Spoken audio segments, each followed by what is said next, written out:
least in the way of sharing some emojis when I ask some questions, because I want to get a sense of how people are actually using these tools. And what's going to be fun is I'm going to launch into a practical tutorial on how to use some of these in ways that maybe some of you are familiar with, and maybe some of you are not. So I hope that that is edifying. Here's what I want to cover today. The overview of what we'll talk about. I'll give you an introduction, a few questions on how do you AI. I want to introduce some tools, namely Perplexity and Notebook LM, and show you how to use those in practice for research and for studying. I want to go over some truths about how AI is used in school today. And then I want to point to a little bit of science on productive struggle. And that's going to be a really important part conceptually for all of you to think about how you're interacting with these tools that are so quickly becoming completely integrated with the fabric of all academic work and really life in general. The learning outcomes I want you to take away from this talk are how to use AI research tools responsibly. It's a big subject, I know, but at least to feel a little bit more grounded in what that sort of like ethical use looks like.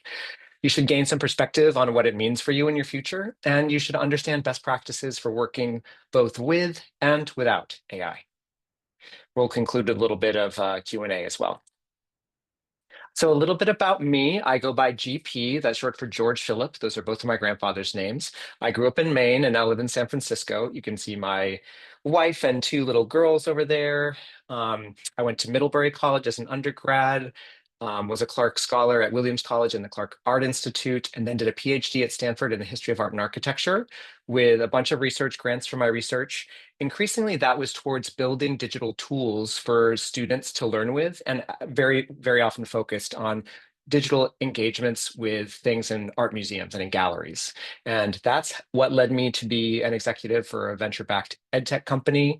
I've since founded my own consulting practice called Dydametic and built AI learning tools for global platforms doing that. And as Sadia mentioned, I'm an instructor for a certificate program along with some colleagues who are the former head of brand at Google and Pinterest creative director, really brilliant people that I get to sort of bring my academic background to support while we stand on their very creative brand-oriented shoulders.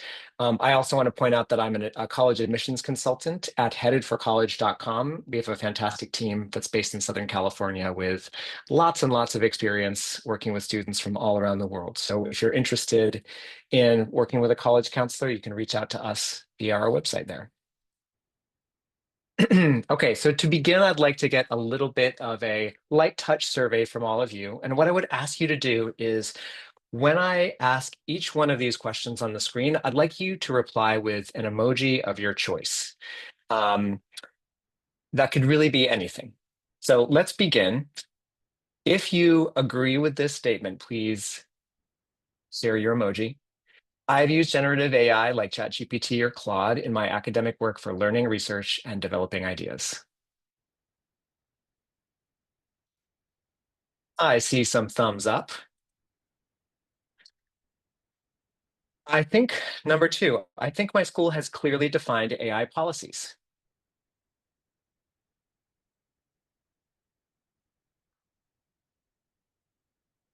A few, that's good. Number three, I know the rules for using AI in college applications.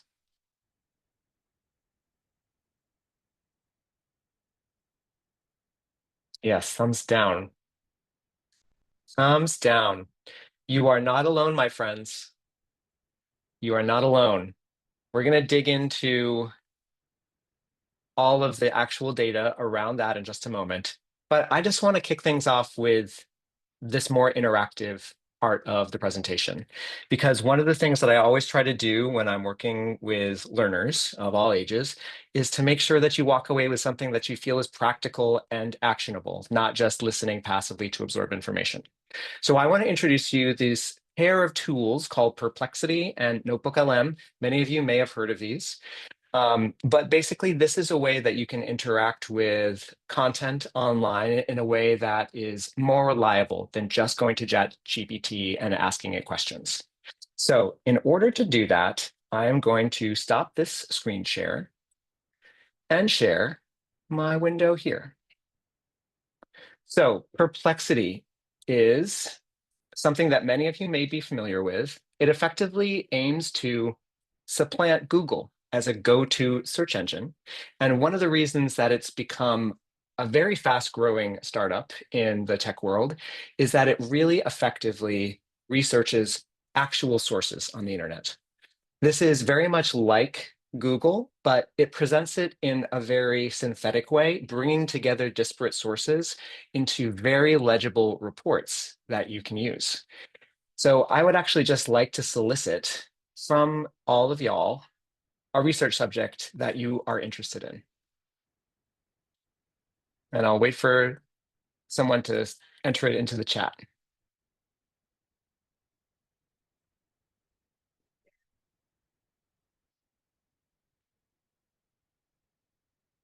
Don't be shy.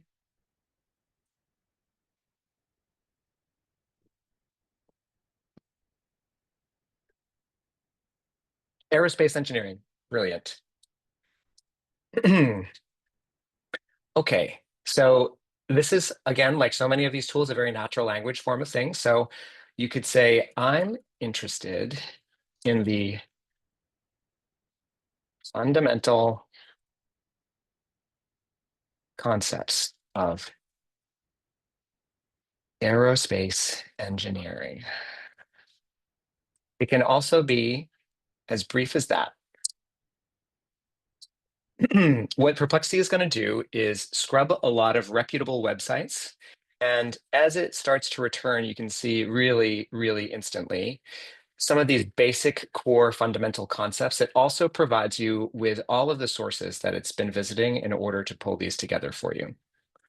So these sources are all available here in the source text. You can see a lot of these are actually coming from open resources on university websites. Those of you who are interested in aerospace might know that Embry-Riddle has a higher hiring rate for organizations like SpaceX and NASA than MIT does. It is really a pipeline for people who are interested in going into aerospace engineering. So this is a great place for Perplexity to have begun.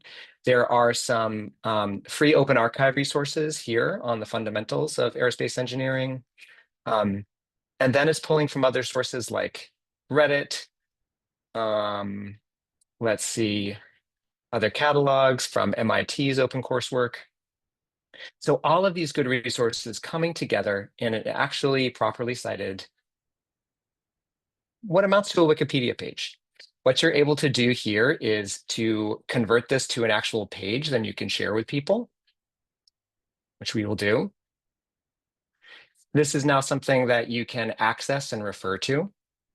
And you can see it creates it in such a way that it's really well structured. So you can go through and follow along with how the actual course book on aerospace engineering might appear.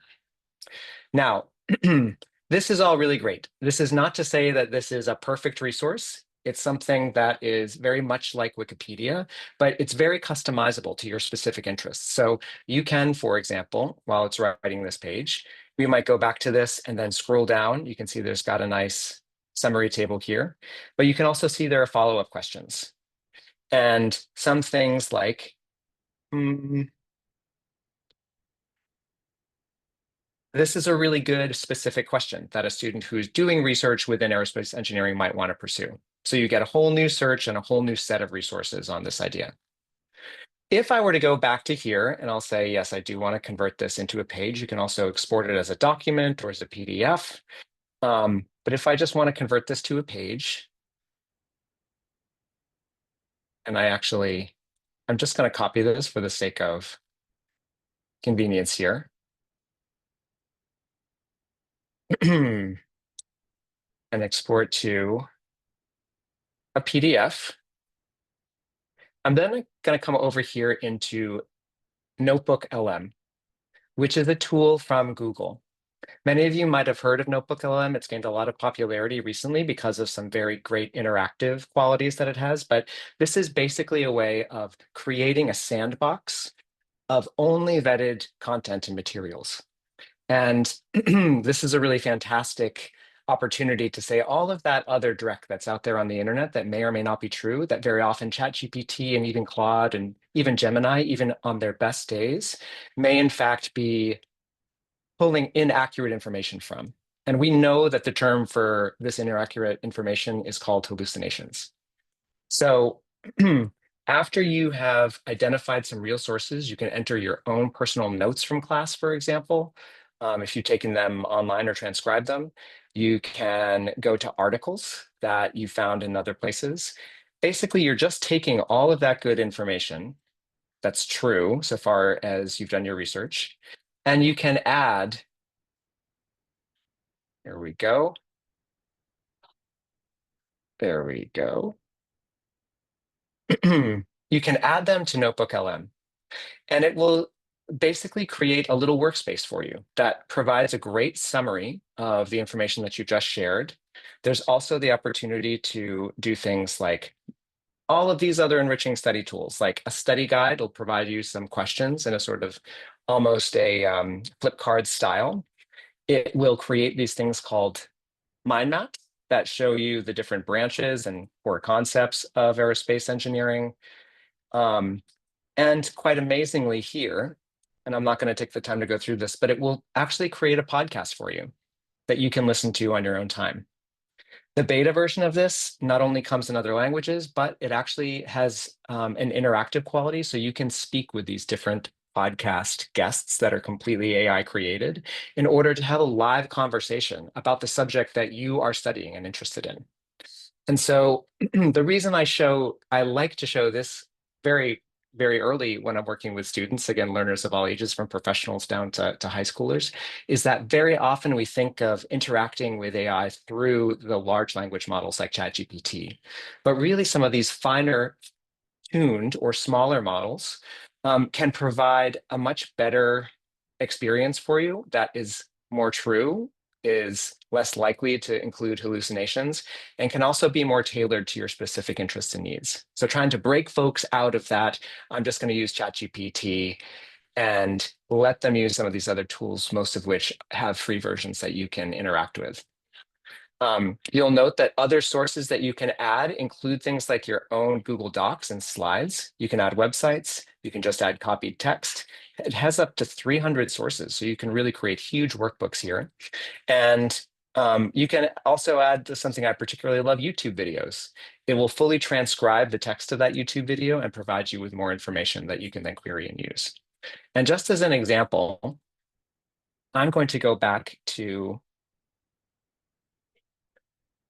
this project that I'm working on with a student who is interested in the use of AI in high frequency trading. And this has been able to take some fairly sophisticated research documents, this one on the development of something called Bloomberg GPT, which is a large language model designed specifically for financial applications by the investment firm Bloomberg, um, and break it down in such a way that we can ask more specific questions like, how do LLMs leverage unstructured data to enhance financial investment processes? And it provides a pretty good explanation of that concept or issue, including all of the specific references that are in these different texts. So it's just a way of taking large bodies of information, breaking them down, making them more digestible for you, especially if you're studying for complex subjects like aerospace engineering or American history. So I hope that this has been a good and enriching walkthrough for you for some of these tools. And now I'm going to jump back to the presentation proper so that we can talk a little bit more about how they work, the various advantages of using them, and then also how the broader expanse of AI tools are actually appearing both in your lives at the high school level, and then of course also in college. Let me jump back to my other presentation now. Let me see if I can find it.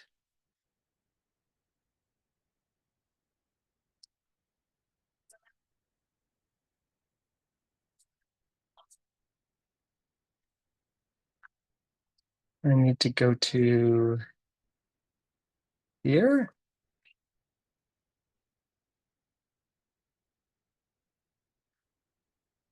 There we go.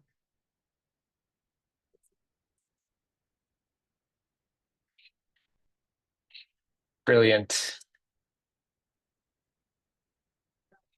Great. As I was explaining to you, there's a distinct difference in these kinds of tools relative to large language models like Claude or Gemini or ChatGPT. In those situations, you're just serving a prompt to this big, huge model that queries the sum total of information that's on these frontier models. And those are the new models like Claude Opus or ChatGPT 4.0. And that can be really good, but it also very likely creates information of some kind. As you know, these are predictive models. So they're just giving you what the most likely response is based on what they understand about human-generated text.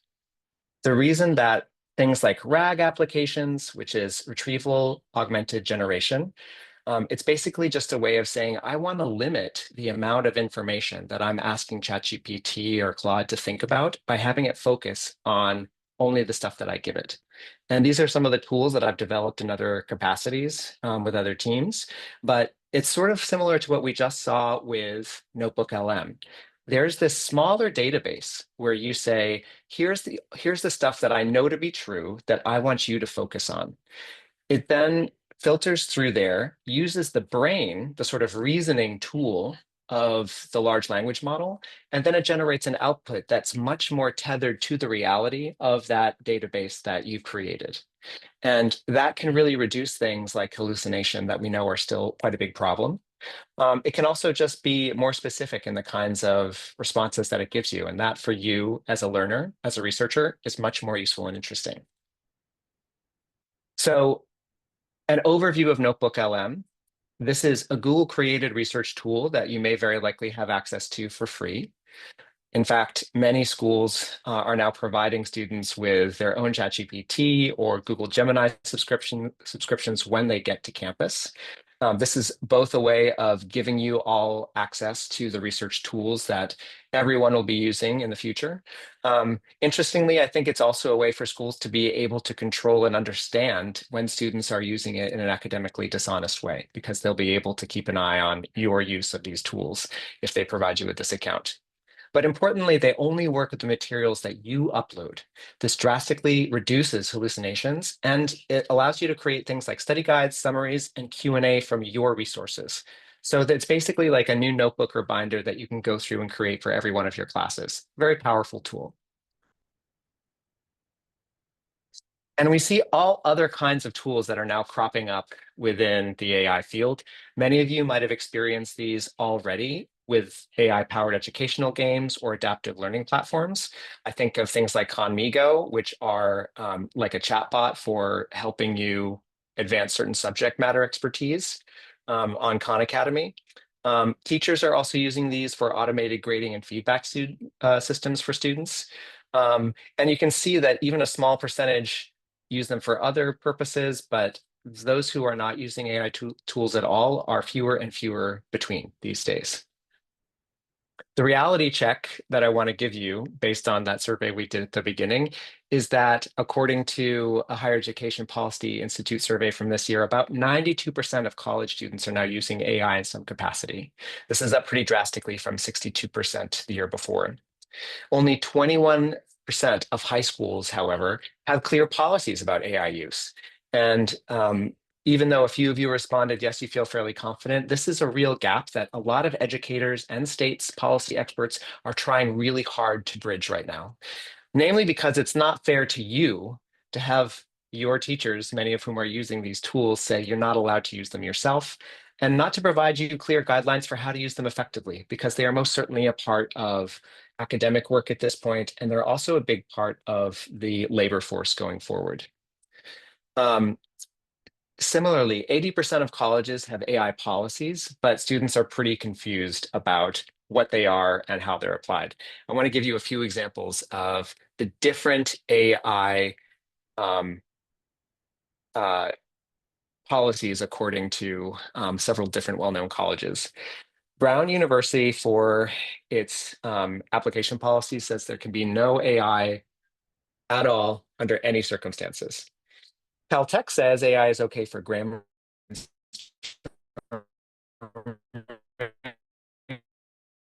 for limited use on content and editing.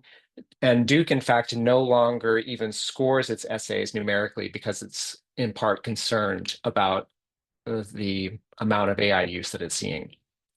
Um, Something else to think about, though, um, a lot of us right now are feeling very nervous about using AI, and it's true that some of the error rates for large tools like Turnitin are quite high. They can be as high as 10 to 20%, which means that students are very often experiencing accusations of academic misconduct around AI that simply aren't true. And that's a reason that some schools like Vanderbilt have actually stopped using Turnitin on its platforms because it's so very often that students who have been improperly accused have so much damage done to their academic lives and reputations that the universities in some cases feel it's not worth that risk and that we should just rely on more typical academic integrity kinds of processes. Suffice to say, this is very much the Wild West. And so we're all working together. There are a lot of great organizations I can recommend to you, like AI for Education and AI EDU, that really focus on student use of AI. And there are places that do great surveys and that have different conversation groups. Another one that I really love is called the Rhythm Project, which thinks more about how the use of AI will affect us as people, not so much as academics. But that's certainly an important part of what our future lives will be. To conclude, about 80% of colleges will use AI in their admissions process as of last year. So that's not to say that AIs are making up or down decisions about whether you get into schools, but colleges are also dealing with huge volumes of applications and looking for creative ways to understand what kind of students are approaching them through this process. Okay, I want to move on to having done with the tools and some truths. I want to move on to some science right now. And this is one of the big takeaways I want to share with you. It's called the 85% rule. So if you have to think about taking something away, I want you to have the 85% rule in your mind. And this is actually a ratio for ideal learning scenarios. It references a study. Looks like that's a misspelling of psychology right there. You'll have to forgive me. A psychology experiment at the University of Arizona sought to discover the sweet spot in which training is neither too difficult nor too hard, and where the learning process progresses most quickly. This is nominally in the case of large language models. So really thinking about how machines go through this learning process. How can we most efficiently train them so that they do the best learning the fastest? And it turns out, according to this research, that the optimal ratio is 15% error, more or less, and about 85% of accuracy. What's interesting about this is that in addition to being part of the best training ratios for large language models, the AIs that we think about like Claude and ChatGPT, it also connects with a bigger concept in learning called the zone of proximal development, or more commonly speaking, productive struggle. Now, this is something that I think is really intuitive to all of us. I know that for myself, if I step up to something new and I feel like I get it immediately on the first try, so 100% success rate, it sort of feels like I've mastered that to some degree. I feel a little bored. And conversely, if I walk up to something and I get a 0 on my first time through, that is hugely demotivating. It makes me feel like I just haven't understood what's going on. And so I may just give up entirely because I will have determined that this is just not for me. So again, intuitively, it sort of makes sense that we enjoy these learning experiences where there's this sweet spot between I'm doing pretty well, but I can see that there's still ways for me to improve. And in point of fact, I want to know where I went wrong so that I can fix those on the next time around. This, from a neuroscience perspective, basically is a way of activating the brain to create new connections. And what's so important about that is it allows us to continuously improve and to drive ourselves forward and to also acknowledge that there's still room for growth. So both from a neuroscience and from a psychology perspective, there's a lot of intuition around here that sort of holds true, but that's now backed up by this more quantitative research. More recently, too, we've got further indications that this might also be the case. So in a now viral study titled Your Brain on ChatGPT, it's come out with just within the last few weeks. MIT researchers explored how using AI for academic work affected student learning. It was a very small sample size, not a big randomized control trial, which is sort of the gold standard for academic experiments, but nonetheless still a significant experiment in terms of neuroscience. Showed that students who used ChatGPT to write their essay entirely had weaker brain connectivity. If you remember the importance of that sort of productive struggle in forging new connections within the brain. So with no productive struggle, students had weaker brain activity, reduced memory, and a lower sense of authorship after 20 minutes.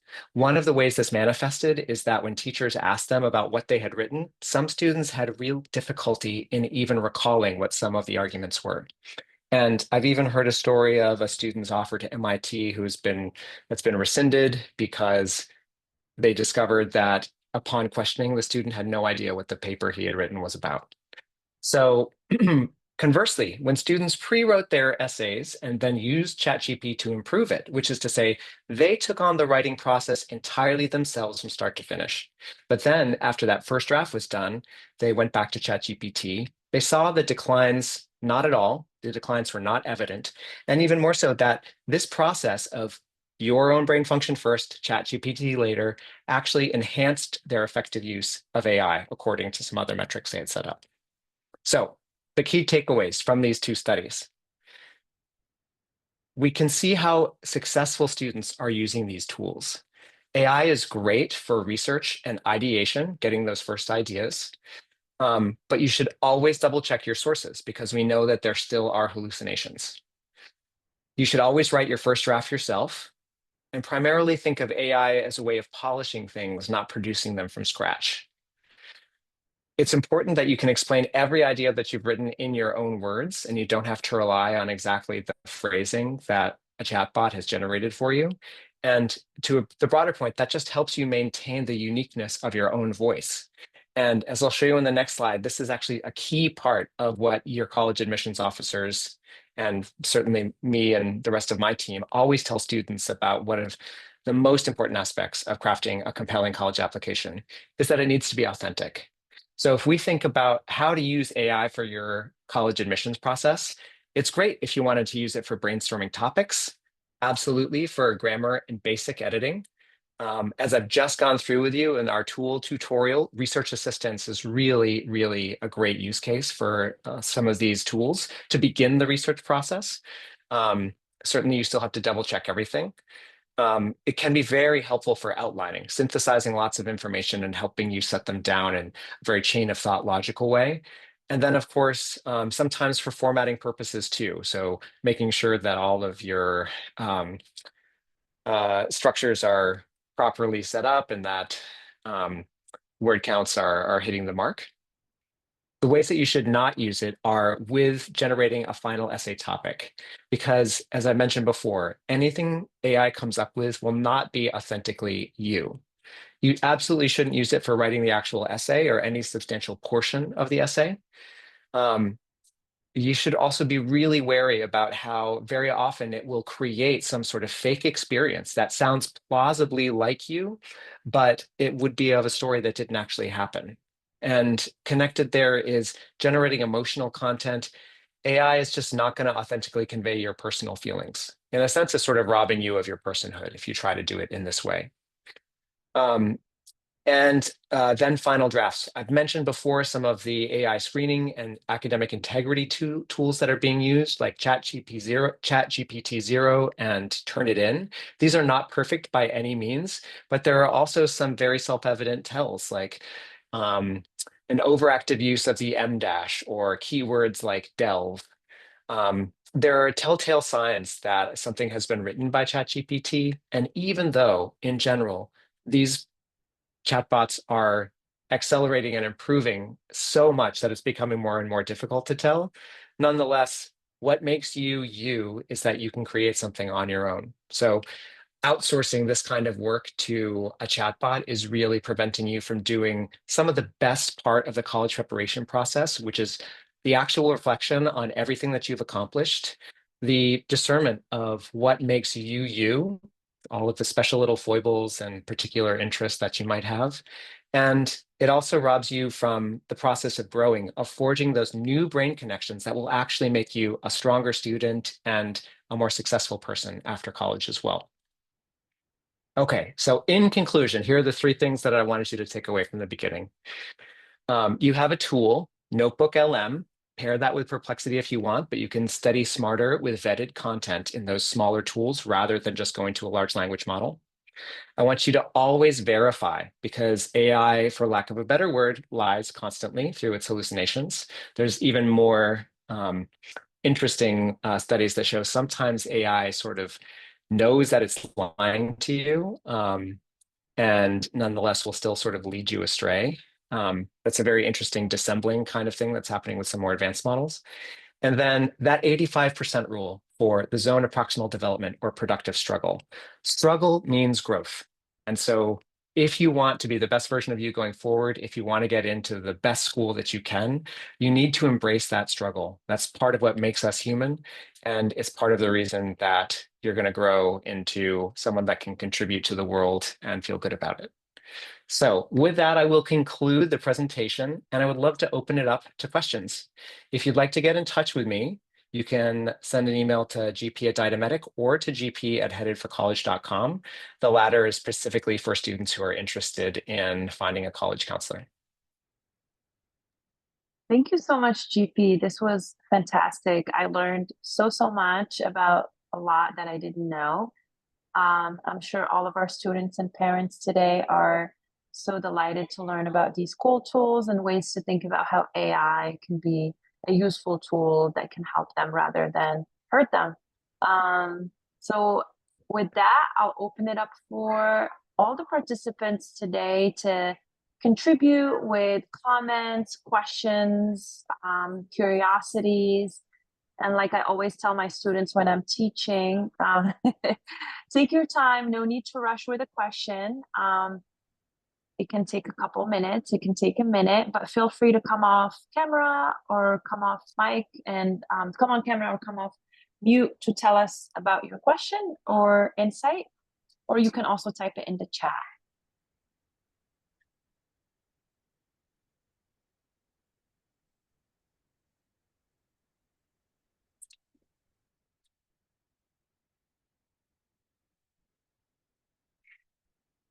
Claudia, I wonder what kind of questions you often get from students at Lumiere about ChatGPT use, either for their projects or for their own independent research. Yeah, absolutely. We always get this question, should I actually even look at using AI? And I always tell folks that you should think about it as a tool to help you brainstorm, to help you think through potential barriers or things that you're stuck with, rather than having it do the work for you. So kind of what you highlighted, but we haven't really seen any large questions related to research specifically, but I'd love to see what folks here today have in mind. And I think we have a couple of questions already. I'll just let you take over the Yes, questions, gladly. GP. I first want to share an article, actually a suite of new studies from a wonderful research team and policy group called Bellwether, where I have some colleagues working on exactly this topic. And it's a very live one. It's something that a lot of schools are trying to make sure that they build into their academic curricula. Teachers are increasingly trying to adjust their syllabi in ways that can help students with that struggle, while not being sort of punitive or policing about using some of these newer tools that we know they must learn how to use effectively in order to succeed in the job market. Um, so I want to share that with Aaron first, and then return to Tyler's question that if a school says not to use AI at all in application, can you still use it for brainstorming? And I would say that some of those schools that say don't use AI at all, I'm sure that they want to hold a really hard line. So that is an ethical decision. And in some ways, it's a really amazing time to be someone having to face these decisions. You have to develop your own ethical compass there, Tyler. I would say that if a school says not to use it, then by rights, you probably shouldn't use it for that school. But there are lots of others in which you can start to develop that information, use it for brainstorming. I think at the highest levels in basic brainstorming is the sort of thing that all of us do on the internet anyway. And so you might be able to just do some of that brainstorming without using a chatbot and arrive at still some very interesting ideas. In the end, I can also recommend, I know that these are exercises that we often do in our college counseling work. We absolutely have wonderful in-person, messy, muddy, full of dead ends and wrong turns brainstorming exercises that we ask students to do. And I can actually point you to some great free resources from the college essay guy. You can find them on YouTube or on his website. He has some great examples of brainstorming that can help you arrive at a good essay topic without using these AI tools. That's awesome, GP. I think one way we could help folks here tonight with all these cool resources is that on our follow-up tomorrow morning, when I share the recording, as well as your contact information in case folks want to reach out to you, I can also add those links that you have shared here in the chat, but also the ones that you're thinking of. You can just follow up with me with those, and I'll share them with all of those who are here today. Yeah, gladly. And I'll just drop the one link that I have on hand for Tyler here. We'll also follow up with you afterwards as well. One thing I wanted to say is that this past fall, I've been teaching a course at Princeton with one of my professors, and we just came to the conclusion that there is no way students are not going to use AI in some capacity. So we just developed this sort of procedure, an honor code procedure, where folks are stating, like, putting a statement of to what capacity or to what extent they have used AI in their work. And for us as instructors or teachers, it was super helpful for me to know before starting to read an essay to what extent the student has used AI. Some students were honest, others were not, but the students who were most honest received the best grades, and it was easier for us to navigate grading and reading that paper personally. Some students said they used it for Grammarly, other students said they used it for brainstorming, others wanted to check structure of their sentences. So it was really helpful to just have this academic honesty between teacher and learner, which I recommend for folks to do in case they are using AI with their teachers, to just be honest to what extent you've used it. And hopefully that can help you and the person looking at your work. That must have been a fascinating class. I remember reading a wonderful article by one of the historians of science at Princeton in the New Yorker called "Will the Humanities Survive AI?" And that's absolutely something I can recommend, a very introspective version of that kind of class. But one of the other new protocols that I think students may encounter more is one that one of my colleagues that I spoke with at National School Conference, Andy Van Schack, who's a professor of instructional technology at Vanderbilt, he actually requires students to use AI for every single assignment. And the way that he does it is by saying, I'm going to give you the first prompt. And what you have to do is give me your follow-up prompts and then give me your assessment of what the response looks like, just so that he can see more of the sort of chain of thought reasoning that students themselves are going through when interacting with these tools. Um, so I think there will be both ends of the spectrum. Students may also find themselves writing more things in blue books back in the classroom, because that will be, sort of tried and true way of making sure that the writing coming to the instructor is one that's actually generated by people. So it's going to be a wild ride for those of you who will be in college next year. That's to be sure. Absolutely. One thing I want to add, I guess, just from my teacher grading perspective, is that there is a lot of us who grade and work with students who are also playing with these tools and trying to learn how to use them. So we are super familiar with common words and structures and, like you said earlier, hallucinations that AI has, and common pitfalls. So your teachers and folks who are looking at your papers are likely seeing a lot of these things, so they are able to spot it very quickly. I was actually talking to the admission officer from Holyoke, and in their Y essay, a lot of students are answering in the same way. So they kind of figured out that, they were potentially using generative AI to pull common answers for why not Holyoke College. So I recommend for Yes. students to not use AI specifically for brainstorming for why you're a good fit for that university or that college, and also to like you said earlier, paint an image of who you are in an authentic way for these colleges and universities, because these admission officers are likely seeing a ton of the same answers. Yes, indeed. And, logically, that is not surprising because, as I mentioned during the talk, these are probabilistic models that are bringing us all inevitably towards the same conclusion. And one of the real risks I have in a forthcoming paper is about homogenization of ideas.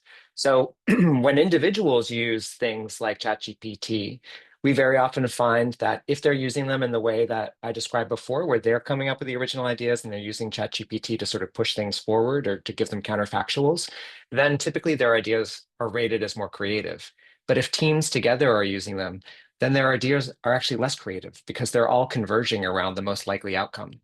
So it is a little concerning that we are generating this kind of sea of sameness where all of the same language quirks, like that perpetual M dash that we were talking about, are beginning to make us all sort of sound very similar. And so all the more reason for you to be you, because you will be the most unique and voice that you can create. Absolutely. And I think another thing that is interesting is that, like you said, there's this homogenization of the ways that folks are describing themselves or answering questions, but also in the way that folks are articulating and writing their ideas. The same types of sentence structure, the same type of words are being used.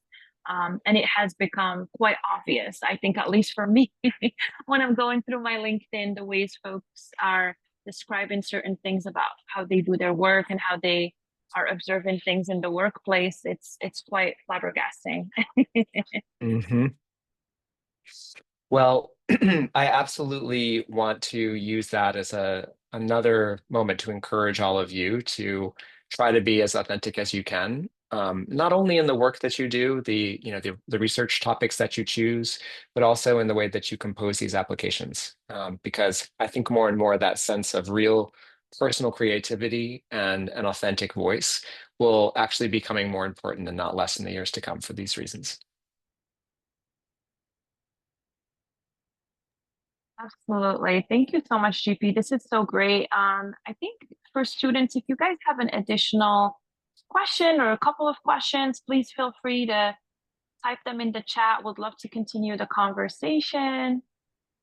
Um, but also feel free to reach out to GP and Yes, continue the please do. conversation directly. Um, let's see. We'll give you guys a couple more minutes in case there's anything else that you'd like to touch on.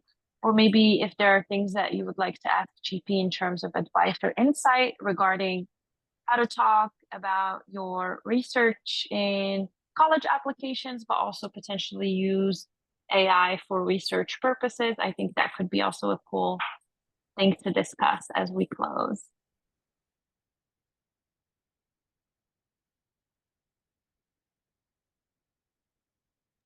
I guess might as well I ask that question.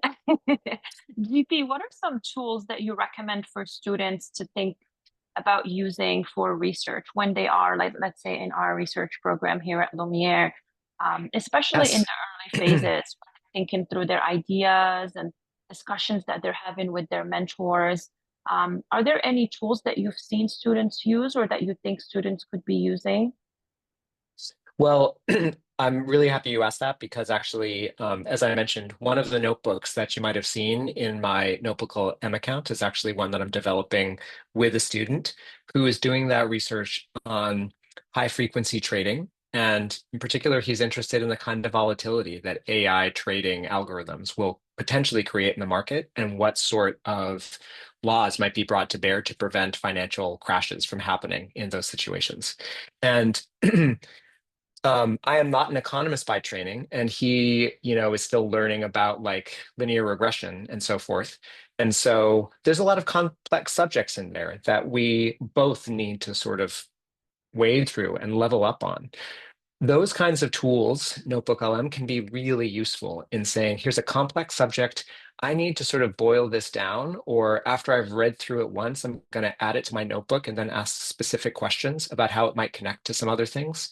Sometimes if you find divergent papers, meaning papers that argue different sides of the same idea, then that can be really useful to put them both into the same notebook and have that conversation with the LM in order to see why might that disagreement be there? What are, for example, the different political situations of the authors, or are they written in different eras in which one view was dominant in one but had fallen out of favor by the time the other was written? Um, so it can in its best cases, really help students with the metacognition that I think a lot of people are worried that will atrophy if you just ask ChatGPT to give you the answer. So another set of tools that I can recommend are things like Afori and Cite or Elicit. And these are basically engines for discovering new research papers on subjects that you're interested in. So Cite, for example, is a very popular one, and it allows you to compile research on a vertical of a specific subject matter. And then it can do great things like create different lists for you, help you to more easily ascertain what the most cited paper is, sort of canonical papers within whatever field you're researching. And then to create notebooks that you can use then for uh, for further research and for your own bibliographies and so forth. So that's been another interesting suite of tools that are still developing, but that are quite powerful. And then at the broadest level, we also know from recent research in Nature that there's a lot of AI, for lack of a better word, slop that's also entering the publication universe of academic writing, and that some of these studies would indicate that a significant percent, like a non-trivial percent up to 10% and above of papers submitted to major journals are now in some part AI generated. So even professors are using this sometimes with not a lot of oversight. Um, so it is a brave new world that we're all encountering, and I encourage all of us to sort of lean back into that idea of ethics and what we hope to get out of an experience, because that can be a North Star in helping us say that struggle is real and the struggle is what's going to help me grow. Absolutely. Thank you so much, GP. This is such a great way to conclude tonight's conversation. And I also encourage students to be authentic and to really resort to their own capabilities to stand out in the college application process, but also in other ways that they are trying to achieve things such as writing research papers and so forth. So thank you all so much for being here tonight. I will follow up tomorrow morning with a recording of tonight's session. And then I will also add all of the links and insights that GP has so generously shared with all of us tonight. I will include GP's email and website so you guys can reach out to him and find him if you are interested in continuing this conversation or working with him for your college admission needs. I definitely recommend GP. I've worked with GP for a while now, and I know that he is one of the best academics out there. So hopefully you all benefited from tonight's session. And if there are any additional questions or things you want to discuss, such as the question shared by Tyler here, would love to continue the conversation. Here is my email. But I will go ahead and conclude and close. Any last parting words, GP? Just a big round of thanks to you, Sadia, and also to all of our attendees for bringing their curiosity. Thank you so much, GP. I appreciate it. And thank you all for being here tonight. Hopefully we can do this again, GP, in the Sounds fall great. for the other students from the next cohort. But other than that, have a good night or a good morning, everyone. Take care. Bye. Bye-bye.